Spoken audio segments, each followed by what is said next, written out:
Hello, everyone. You're about to listen to my interview with Brian Beck. Brian is a famous influencer in the B2B commerce space. He's written books on B2B commerce. He's a consultant. He specializes in helping businesses get onto Amazon Business. And he's just an all-around good guy with tons of knowledge and experience in the space. Enjoy. Welcome to B2B Commerce Corner. Commerce Corner is a sub-series of the E-commerce Edge podcast discussing all things B2B commerce through the lens of agencies, consultants, merchants, and more. Enjoy.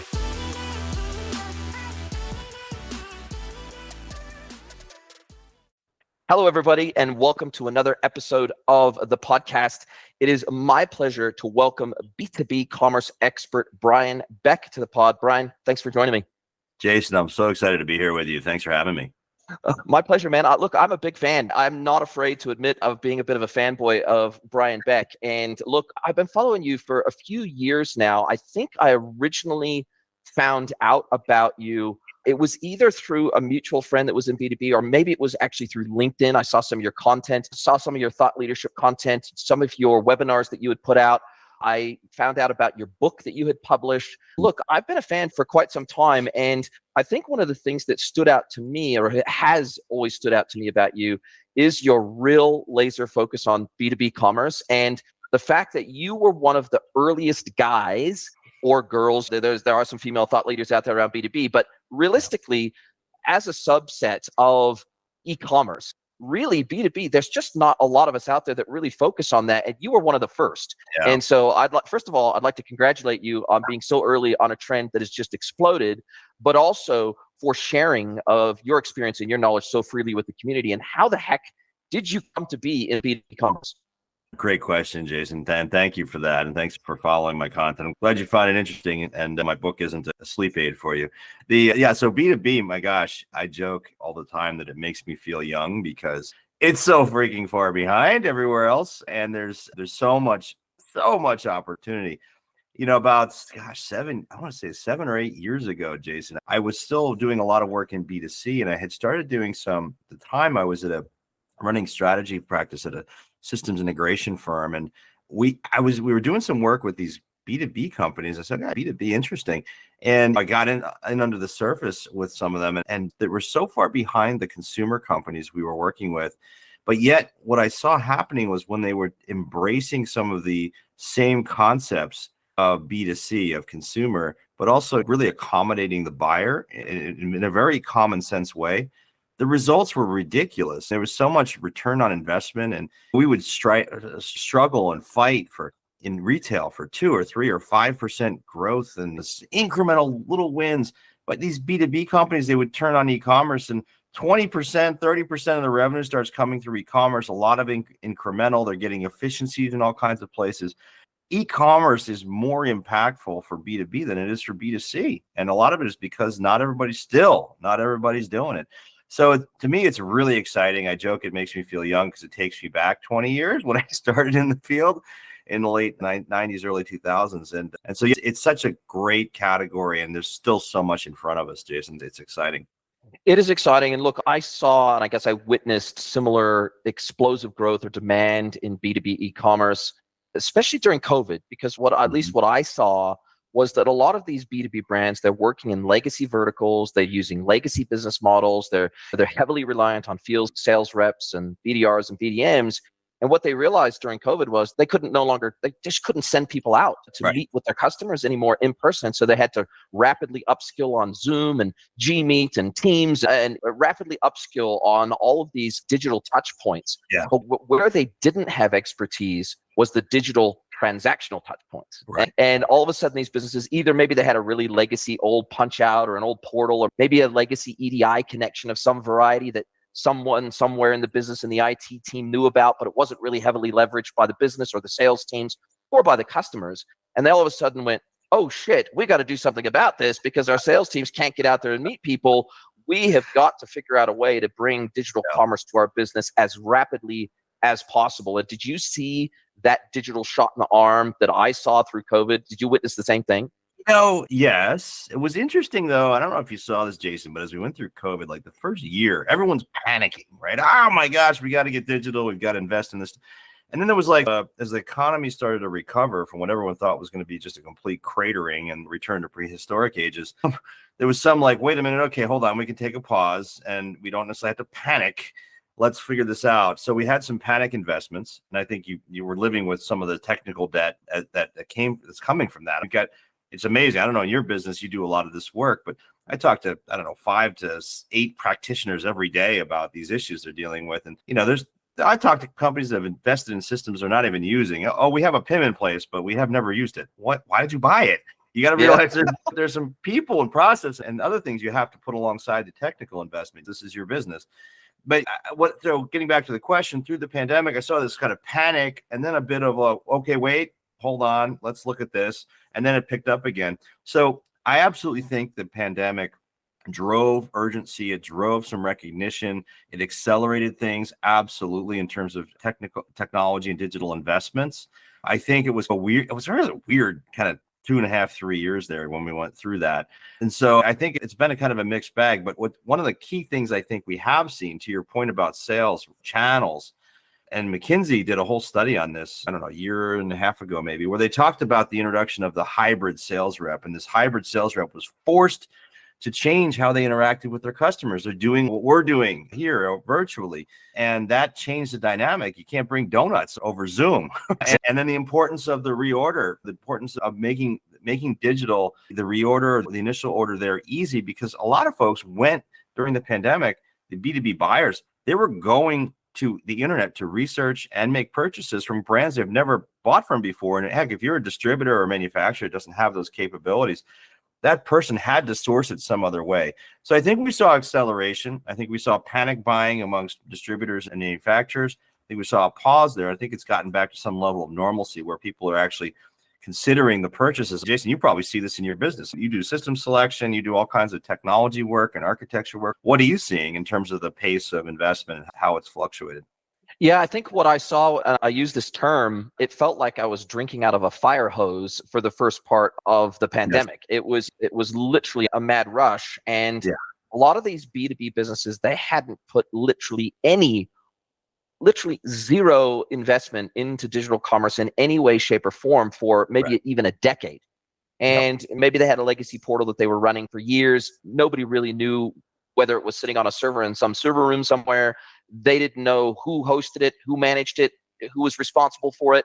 It was unmaintained. Maybe it had half their catalog in it from a decade before, but it was just ignored. And it was oftentimes ignored because the sales team was all powerful and given all of the power and the strength and the support in a business. And because that side of the business oftentimes views digital commerce as a threat to their very livelihoods, there was oftentimes a lot of resistance that I encountered in those early days. But it became very rapidly during the first part of COVID, the understanding came that this is table stakes, that your B2B buyers in their daily personal life are buying through the likes of Amazon's and their favorite websites and their favorite brands and through social channels and everything else. But yet when it comes to their buying experience as a B2B buyer, it's tragic. And they have the expectation that they should be able to buy online.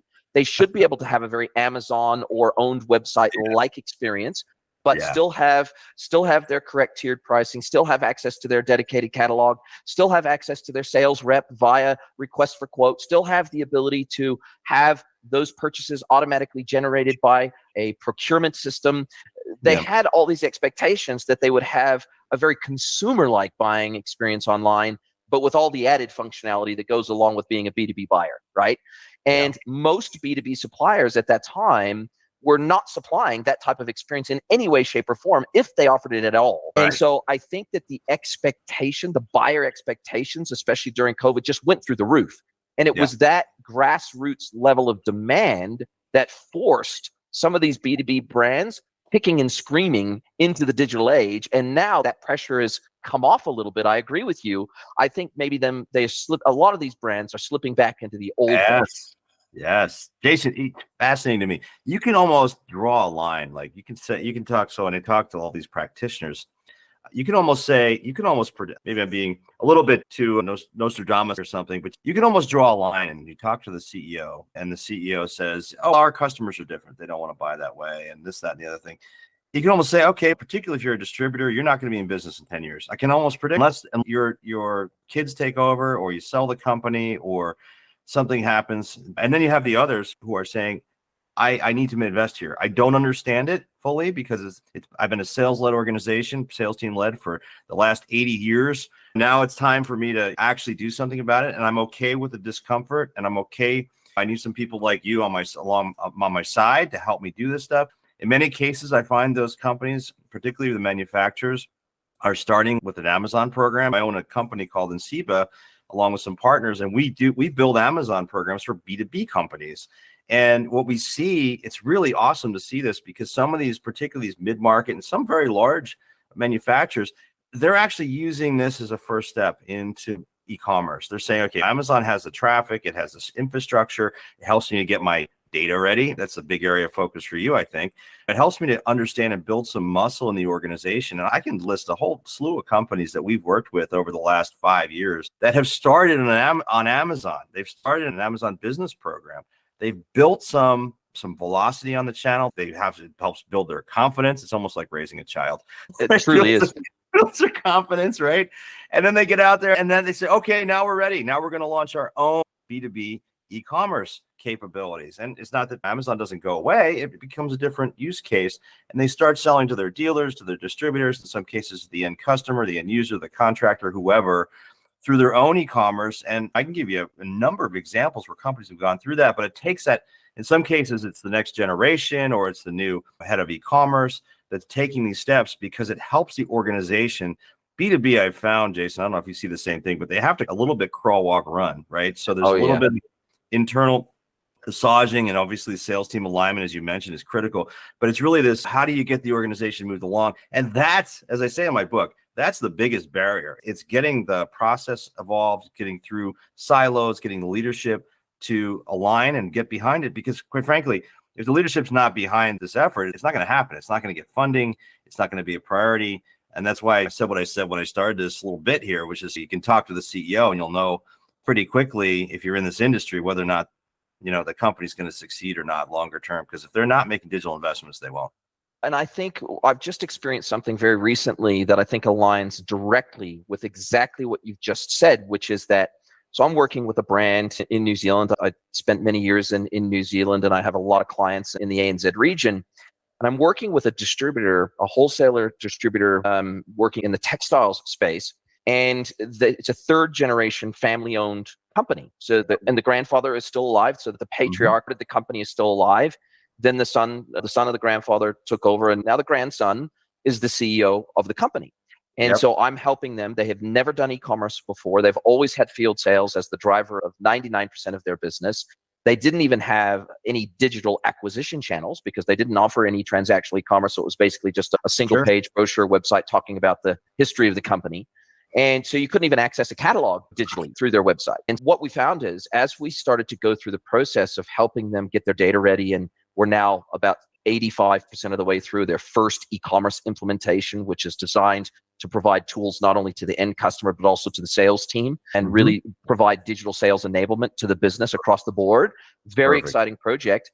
But what we discovered just recently is that it's all family owned. So there's multiple family members involved, not just this direct hierarchy. So we've got cousins and we've got other family members that are involved and on the board, et cetera. And what we found is that not everybody was on board with this whole e-commerce thing. They just weren't. Some felt this is totally the wrong path for the business to go. It's gonna destroy our model. It's gonna destroy our business. It's not how we operate. We operate on that face-to-face model, that relationship model, and we just don't think. And so what they've ultimately decided to do is to actually shut down the parent company and create two brand new businesses. Oh my gosh. One is going to continue to operate the old school way with a strong field sales team. And then the current CEO, who's in favor of going all in on digital, all in on e-commerce, all in on brand extension, category extension, also establishing a D2C channel in addition to the B2B e-commerce channel, totally wanting to go all in and seeing that as the future of the business. Because what this leader recognized is that in the businesses that they serve, the B2B buyers are now children and grandchildren of the founders, and they are absolutely expecting to be able to buy digitally. So that's the extremes that they've had to go to align one side of the business with digital and yet have another side of the business that can stay old school because they believe that's the future. Oh, it's interesting. It's a face-off, right? Where you got And they're going to be ultimately competitors in the market. And we're going to see who wins in a way. Yeah, I'm interested in how that plays out. But what's fascinating is it's almost a little bit sad because there's so much fear amongst some of these businesses of what e-commerce will destroy my business. No, it won't. It actually, what's fascinating is, and there's a Gartner study done on this a year and a half ago or 2 years ago that showed like all the way through the process of buying. The e-commerce, the digital works with the salespeople. This is not, as my thought leadership partner at my Master B2B Thought Leadership Series, Andy Hoare. Andy, he released a paper a couple years ago when he was still at Forrester called The Death of a B2B Salesperson. And he was saying that e-commerce, we asked the question really, he wasn't saying that all sales people are irrelevant. Ultimately, he was saying that e-commerce will up-level the sales team and it will help the sales team, those that are truly value-added sales team members that are strategic and thinking about how do I leverage technology to expand my buyer base and earn more commissions and all the things salespeople want. But those who don't understand this, there's so much fear and there's so much, oh my gosh. And what I find it's interesting, Jason, it's not as much about the price or it's more about of the product. It's more about the actual relationship was where the sales folks feel threatened. Is this going to just completely make my relationship irrelevant? But if you go down a level, what's the relationship based on? Is it just based on taking an order and a transaction? Then yeah. Then you're at risk, of course. Yeah. But what's better for the business? What's better for the buyer? What's better for the seller? What's better for the entire value chain? This is just up leveling the role of the salesperson. And what's interesting, a couple of years ago, I was sitting with the CEO of my book had just come out. I was seeing this with the CEO of a machine tools company, family owned. And he said, you know what? I'm rolling out e-commerce. I'm going to be doing this pretty soon. And here's what I'm going to do with some of my sales folks, because they're not going to be inside sales. They're not going to be checking order status for customers because I'm pushing that to the web, not taking reorders. I'm going to put them into this other function, which is more outreach, more proactive. What else do you need, customer? What other things are you interested in buying? How are we servicing you effectively? They deepen the relationship with the customer, and it's facilitated by e-commerce because it opens up bandwidth, right? So that's what I talk about a lot in my book. I have a whole chapter on this, and it's just a magic when it happens, but the sales team has to be on board.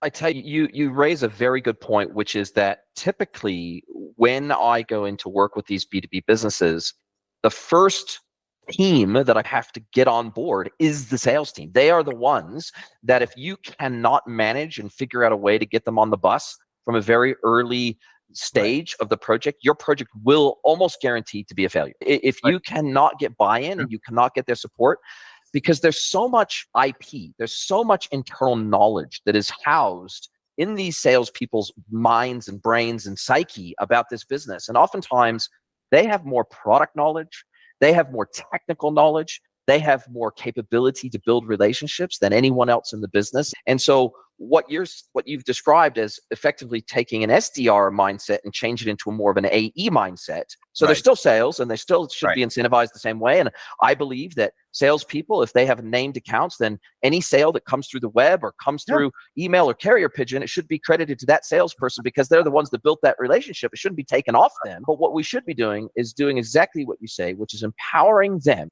to have digital capabilities to interface with their customers as and when the customer desires, initiated by them. And I think that another thing that I've talked about on this podcast before is that a lot of salespeople, they spend somewhere between 20 and 50% of their time doing manual processes, just taking orders via email or via spreadsheet and inputting it manually into a ERP for fulfillment. I don't know a single salesperson that likes manual administration of orders. So if we can give them digital tooling and empower them to where they can do all the stuff that they love and that they're good at, and instead of doing admin, then oftentimes it makes it an easier conversation about buy-in. I absolutely agree. It's interesting. The other question is, you think about how you measure success of all this, right? I was chatting with the former CMO at MSC Industrial. You probably know MSC. And Steve is a tremendous guy. He was there for 16, 17 years. He led their whole digital transformation. And MSC does 65% of their volume is coming through digital channels, e-commerce, unbelievable. I was asking him, because this very question, look, at the end of the day, the question of this whole internal alignment is so important for companies of all sizes as they embrace this digital stuff.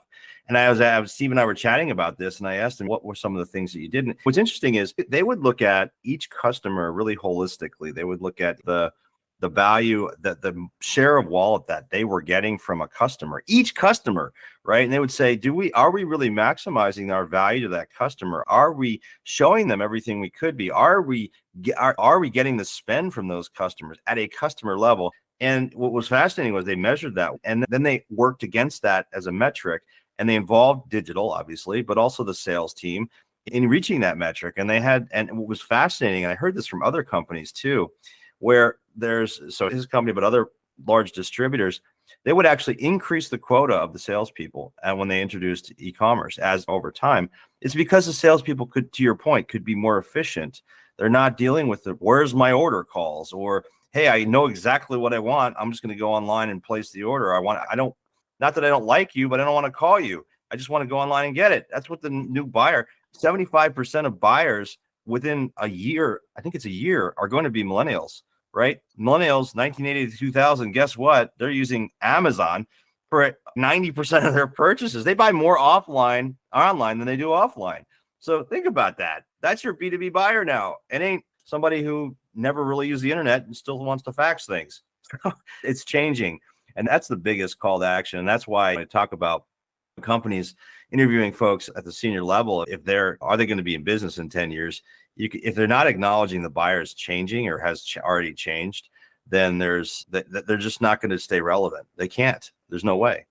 And I wonder if you're seeing similar trends outside of direct B2B that I'm seeing, which is that I see a lot of D2C brands that are pure D2C. So maybe they're a manufacturer, wholesaler, distributor, but they're selling direct to consumer today, and they don't have a B2B channel at all. Yep. And one of the other overhangs, I think, of the pandemic and the current contracting market with rising interest rates is that a lot of these D2C brands are saying, how can we further de-risk our business and our dependence on a very high CAC D2C channel where we have to own all of the customer engagement? And a lot of them are coming to me and saying, how can we also establish a B2B channel? How can we add B2B e-commerce to our existing D2C channel where we can basically offload the responsibility of distribution to partners, to where we can, instead of selling individual items and shipping them to the door, how can we sell cartons, pallets, and containers instead, which solve for our distribution channel because the reality is we cannot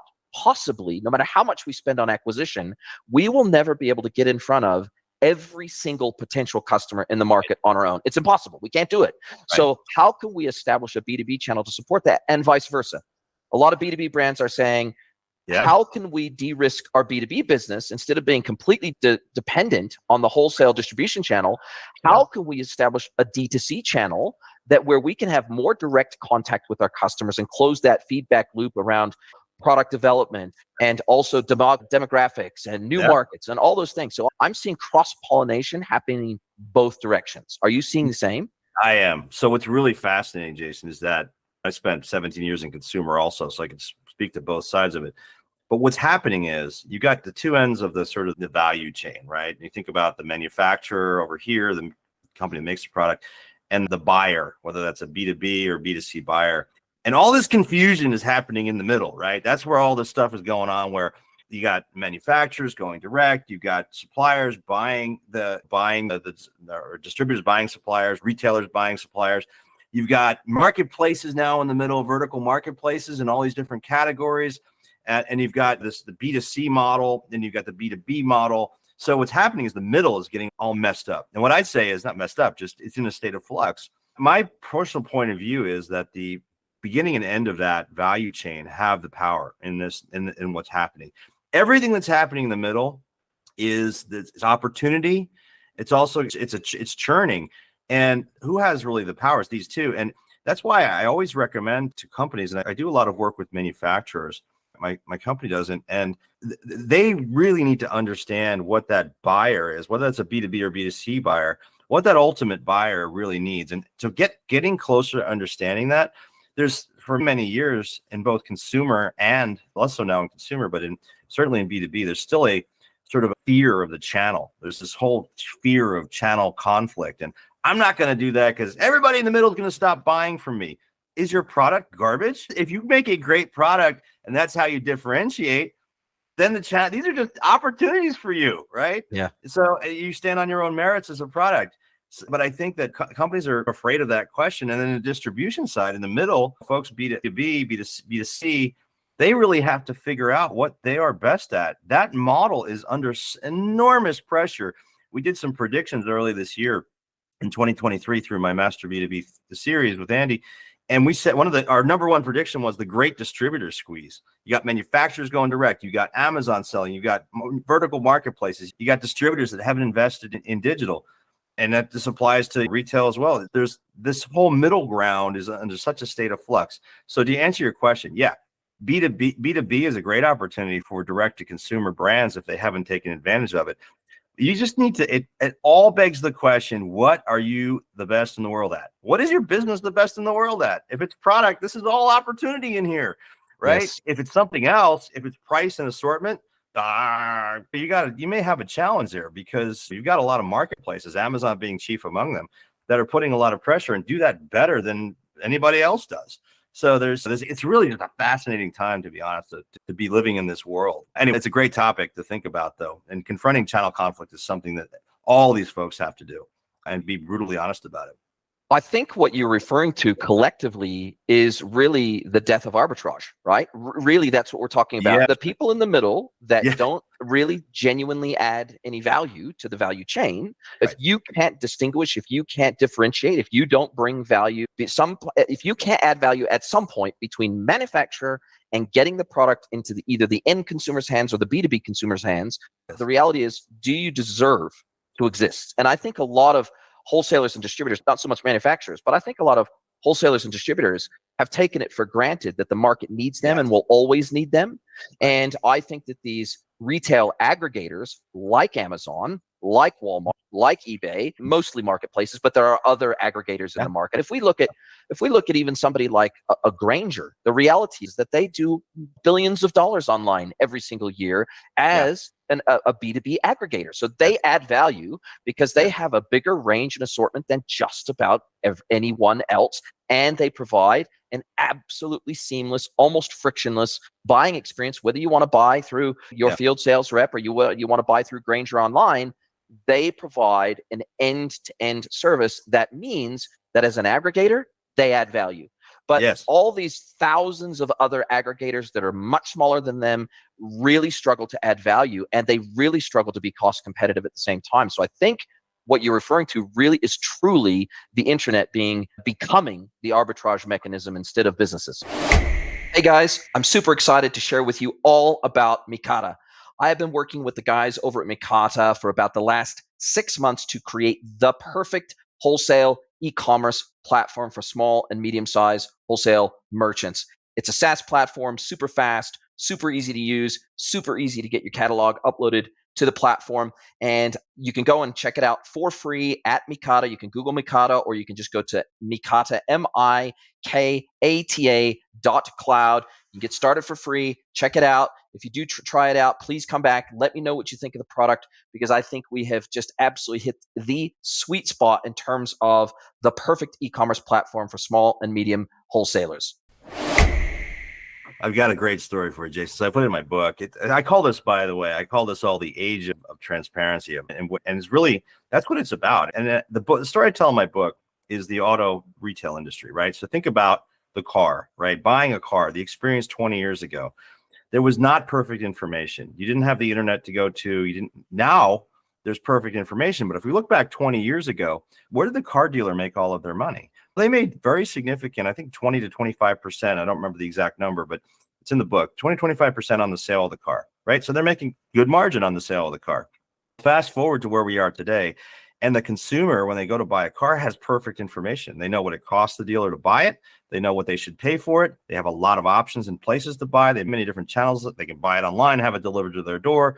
So what is that margin today? It's 3%, right? So average margin for a dealer. So what do dealers do? What do the effective dealers do? They've gone into other areas. Do you know, I don't know the last time you bought a car, but you know, the post-service, the warranties and the guarantees around service and all these other things that they offer. The finance.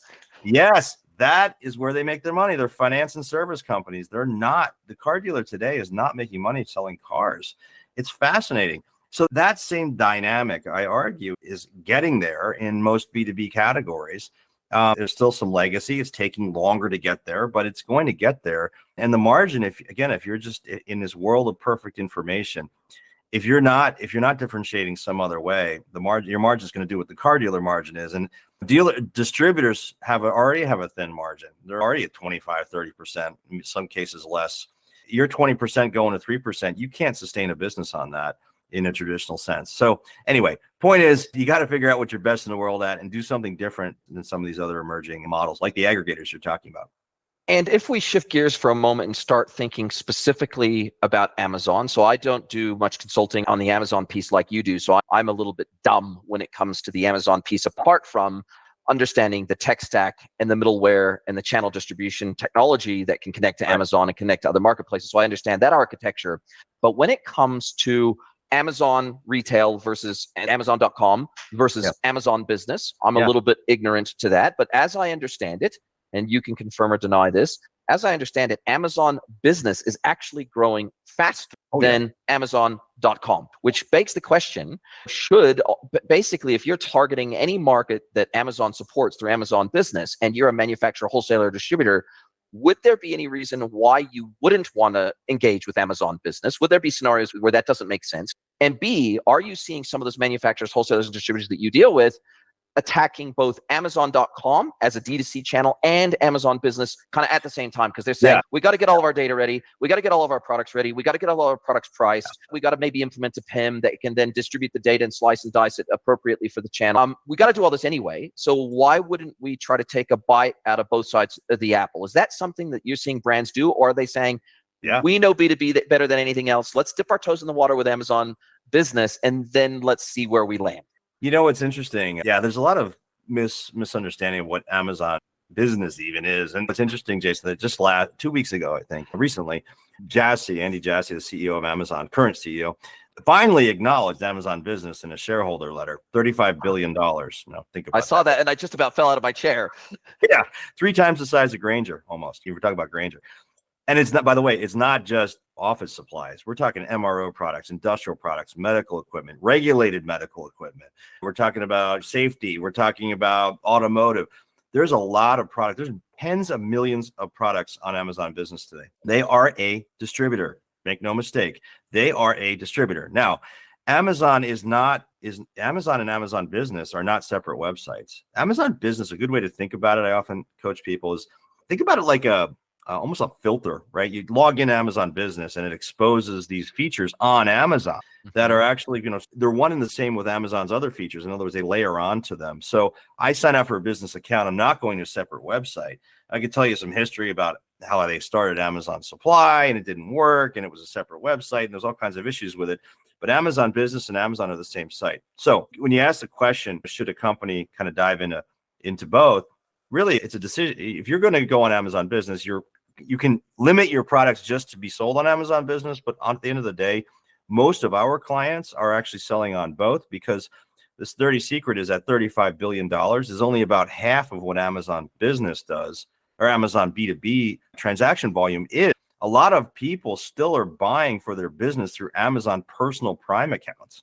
You've got probably closer to 70 billion in B2B revenue that's happening on Amazon. It's incredible. And the kind of behind the scenes, Amazon will tell you that, but they can't really fully track it.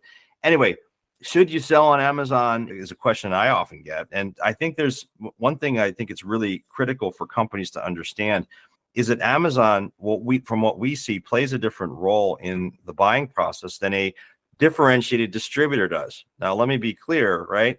If you're selling through channels and a lot of your distributors are not differentiating other than on price and maybe have got the product, that the brutal reality is that distributor might not be around in 10 years. And Amazon is taking some of that share. But if you really look at how your channels lay out, where you're selling, the value-added distributor, it's a different sale than what happens on Amazon.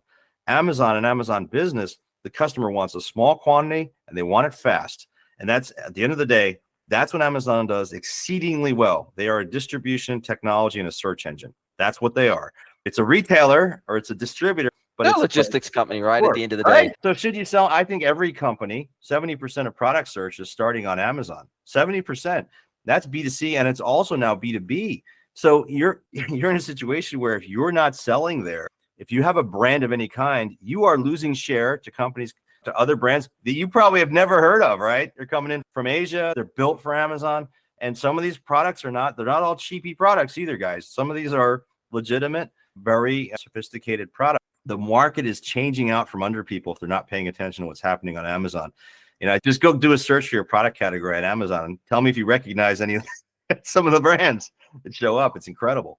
Because you won't. Well, I guess what we're also saying is that a lot of these brands, especially the manufacturing brands, they're sometimes Amazon only. It is their sole transactional channel, and so obviously they're going to be hyper competitive on that channel because that's what they've dedicated their lives to, is dominating in that one place. And then, are you seeing that a lot of these B2B brands that you're working with are using Amazon as a bit of a land and expand e-commerce strategy, meaning, okay, we need to get into this, but we need to use this as a chance to dip our toes in the water, to develop some expertise, some experience and capability around digital channels, getting our data ready to go, getting our data mappings ready to go, making sure that we can support all of the filtration and the faceting that Amazon supports, that they're going, hey, it's hard enough to get into this whole digital thing without also having to convert our customers into direct e-commerce website customers and upschool them on how to use our new e-commerce platform, and then also have the capability to manage and administrate this internally. Hey, and also potentially even using it as acquisition channel. I'll get to that question in a second. Are you seeing that a lot of these brands are going, hey, Amazon is a relatively low lift effort that has automatic demand built in, has automatic data frameworks built in, that, hey, we can go get some experience here. It's a way to drive quick revenue, get some quick wins under our belt and prove out the model. And then we can add an owned e-com channel after that. Absolutely. It's interesting. Yeah, I was alluding to this a little earlier. Case study. Grasshopper lawnmowers. They make lawnmowers. You sit on these things, they go like 40 miles an hour over the grass. The White House uses them to mow their lawn. Market leader in this stuff. Zero-turn lawnmowers is what they're called. About 4 years ago, they started on Amazon. And they're like, we don't have our data in line. We don't have any real e-commerce to note. So what do? They prepared their data, the facets, as you refer to them. They prepared their ability to fulfill orders, that e-commerce orders. They got their customer service teams ready for this. They did a few things that I call them, it's almost the crawl stage of e-commerce, because to your point, Amazon provides all of this infrastructure, and we had them up and running on Amazon, and gosh, I think 3 months at the most after we got their data ready. Now they're about to launch e-commerce to their dealer base and to other constituent groups. And that all the stuff we did 3.5 years ago to get their data ready, to build their muscle for, this is what paid search marketing is. Well, we're doing it on Amazon. Now we can go do it on Google. Now we know how to do some of these things in merchandising we didn't know how to do before to get the product right for a digital environment. They're doing that now. They're about to launch. And so it's really exciting. Yeah, Jason, I'm seeing this come to life for companies that is a good place to learn, because the time to market and the cost of investment to get into Amazon is much less than it is in doing your own system, right? But it's a great way to prep and build into it. It also helps with that internal business case, right? So now Trent, the guy who runs this stuff, he's third generation. He goes to his uncle and his dad and everybody who's involved in the business and says, guys, look, this is working. This is real. We can actually. This is a pretty significant channel here. Look at this. And they've got a nice, healthy Amazon business doing some nice numbers for them. But they didn't initially. It's our product will never sell on e-commerce. Yes, it will. And people thought for a long time that there were certain categories of goods that couldn't be sold to the DTC either, direct to consumer either. Right, we look at a lot of the fashion brands, fashion houses, the LVMHs of the world, the Louis Vuittons and everything else. And now direct to consumer is one of their most significant channels, and certainly one of their highest margin channels, as opposed to traditional distribution, traditional D2C through physical stores and the like, which have a much higher cost of operation for them. And so the reality is, I think that we're seeing almost a direct-to-consumer mindset starting to bleed into B2B, which is to say, well, we need to go D2C to our B2B merchants, our B2B buyers. We need to provide that exact same type of experience to them, because otherwise they're going to go get it somewhere else. When they go to an Amazon and they're going, hey, zero-turn lawnmower, right, at the end of the day, and they're really wanting to buy online and have it shipped to their door when they're living out in the country somewhere and they need it dropped to their door and they're not going to They're not going to drive 200 miles to go and bloody get the thing. The reality is that if you're not there and you're not represented, that you can't even be in consideration for winning that sale. You're not even there as part of the consideration set. You got it. The fact is, 65% of buyers will buy a product on Amazon from a brand they've never heard of. They trust the channel even more now than they trust the brand in many industries. What does that mean? If you're not in the conversation, to your point, Jason, you have no chance, right? So you got to be in the conversation. And we talk about incrementality, customer acquisition, all those things. Guess what? You know, that company I was referring to a few minutes ago, Grasshopper, they did a study and said, okay, Amazon sales, are these incremental? I'm getting all this additional revenue here from this channel. Is it just coming out of my dealer base and going? Interesting fact is 70% of they did a study that showed 70% of the volume through Amazon was incremental. How do they know that? A lot of it had to do with distance from a dealer base. The dealers, where these people were ordering, was far away from their dealers, their traditional dealer network. So these were people that couldn't get the product. The other thing that was happening was they had all these OEM or non-OEM parts, aftermarket parts, right, would go into their machines. They took a lot of that volume back from the aftermarket that was not them making it. And now they were available with official OEM parts in a place where the customer wanted to buy, Amazon, and could get it easily, Prime. And they've captured incremental volume from Amazon that they didn't have before. And guess what? The dealers, there's no complaints from the dealers. No one ever said it. The dealer, this whole everyone's terrified of channel conflict. My dealers are going to stop buying from me. No, you make a great product. You can get into these channels, and if you manage your price well, you don't have channel conflict. And it's counterintuitive to some of these folks, but it's playing out time and time again in the market. And I think that when someone's going direct, when they're selling direct like that, they don't necessarily have to introduce channel conflict. They don't have to undercut their price and kill their brand and their brand value. They can sell at the same price that the dealers are selling for, but they're filling in the gaps of all the places that the dealers can't even get to and have no desire to get to. And I think that's the real key here, is you're filling in the distribution gaps yourself as the manufacturer and as the primary distributor of your own freaking product. Exactly. Jason, have you ever heard of big ass fans? You know, I have heard that name before. I have. And isn't their icon or their logo is a donkey, right? It's a donkey with his butt to you. Yeah. It's hilarious. Yeah. So big ass fans, just a quick story. But funny story about their name. They started life as the HVLS fan company, high velocity, low speed fans. And they would go into these places, the founder and the guy buying the fan or seeing the fan would go, oh, that's a big ass fan. So eventually, I'll just change the name to Big Ass Fans. And he did. It was a genius. But they said to me once, they're a client, or former client of Insiba, one of the things that they said to me, which I think is so smart, they said, we want to be wherever the customer is. We want to be wherever that buyer wants to buy. We're not going to get in the way of that, whether that's distribution, whether it's Grainger, Home Depot, Lowe's, whether it's our own e-commerce, whether it's Amazon. We're going to have a channel management policy. We're going to have a strategy for these channels and hold our price consistent to reflect our value. But we want to be wherever that customer wants to buy.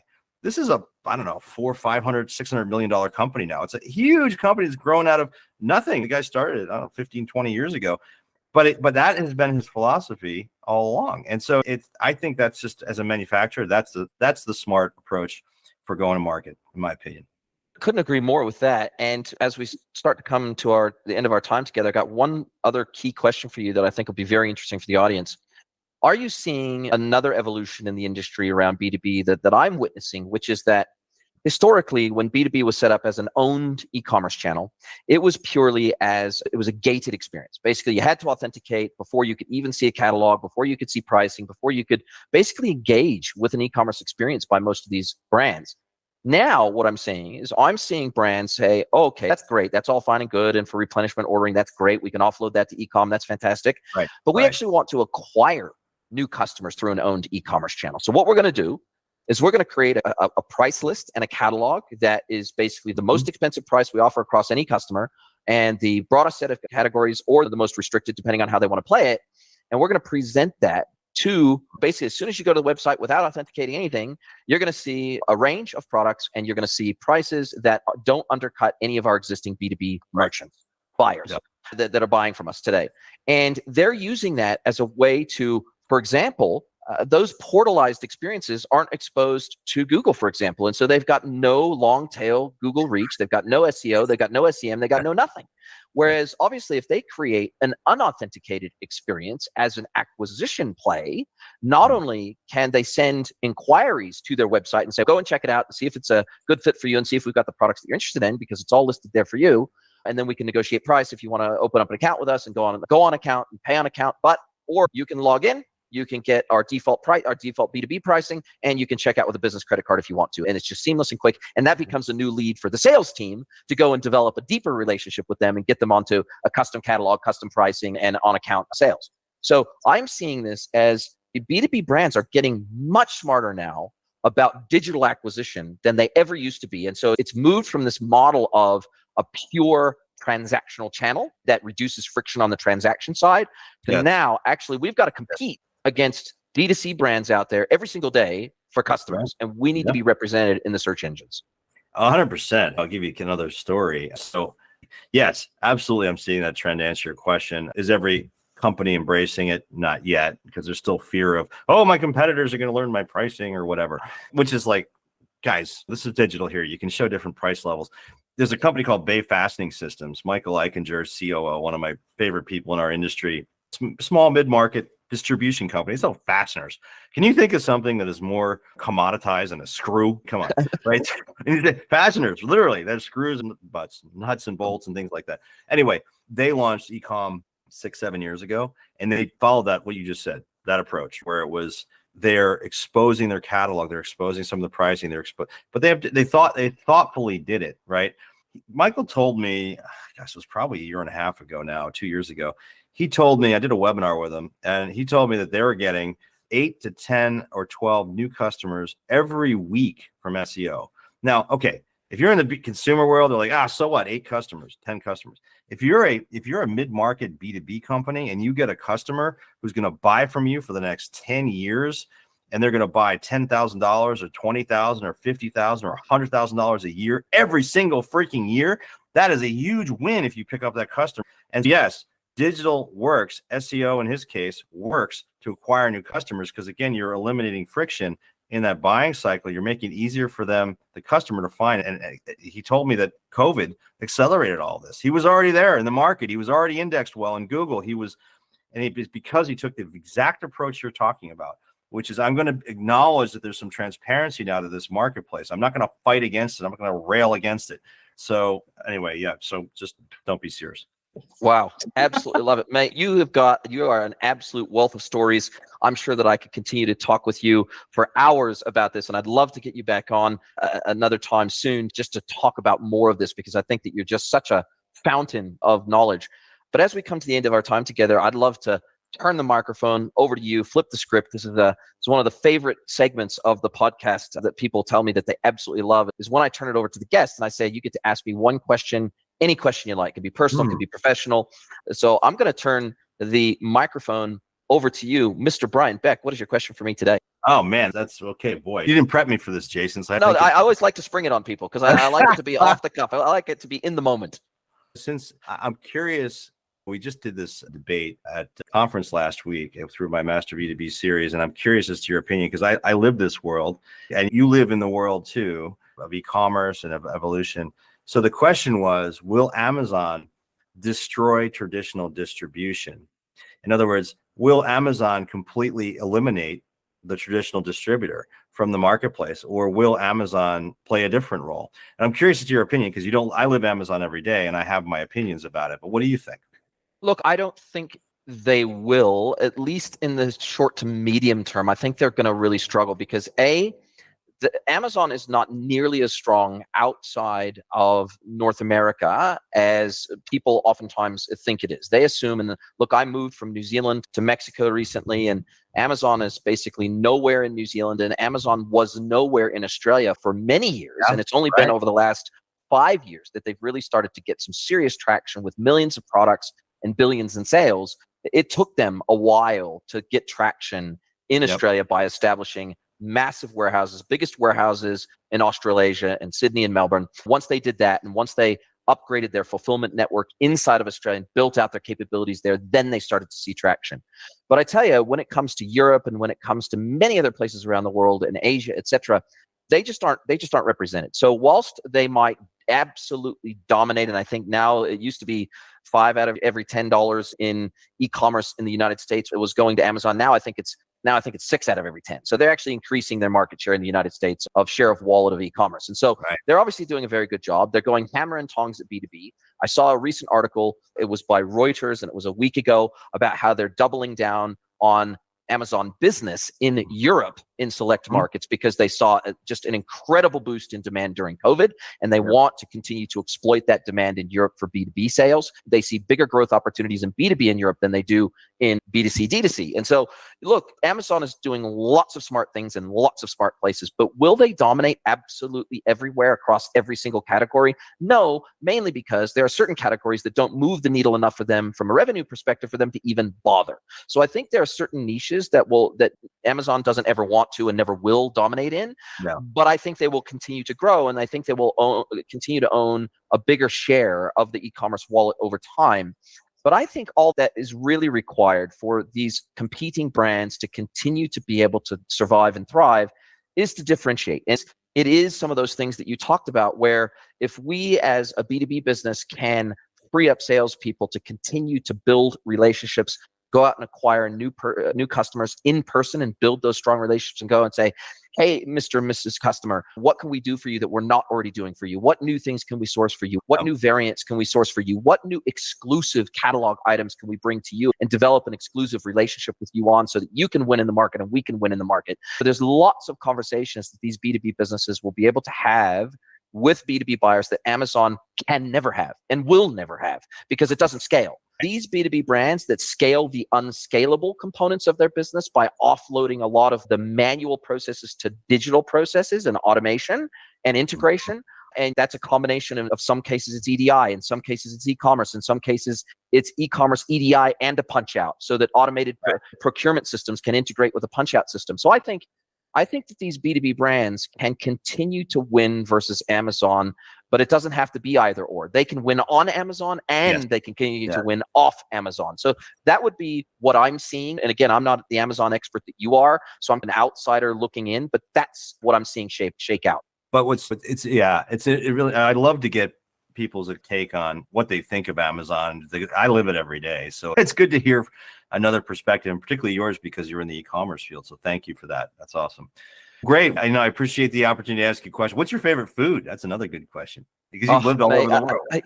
Look, I think from a cuisine perspective, my two favorite cuisines are Japanese and Mexican. Those are my two favorite cuisines. I love an incredible variety of food. My wife is Kiwi Asian, so she's Asian, but she was born in New Zealand. And so I love every Asian cuisine out there. There's very few Asian foods I don't like. So that's me, man. I like them all, but I really love Japanese. I managed, when I was much younger, I actually managed a Japanese restaurant and fell in love with the cuisine and fell in love with the culture. And then, of course, growing up close to Mexico and now living in Mexico, I absolutely love authentic Mexican food. And now that I live in Mexico, I realize just how much of Southern California Mexican cuisine in particular is more Tex-Mex, not authentic Mexican. Interesting. All right. Well, you have to educate me at some point. Seeing as how you live in Southern California, we'll share. No, you need to just come down and visit me in Mexico. There we go. And the first round of margaritas are on me. Perfect. All right. Well, listen, Brian, Beck, see you on the beach. Listen, I super appreciate your time and can't wait to get you back on again soon, my friend. Awesome. Thank you, Jason, for the opportunity. If you're into B2B commerce and you'd like to be a guest on B2B Commerce Corner, then just send an email to jason@greenwoodconsulting.net and we can explore it.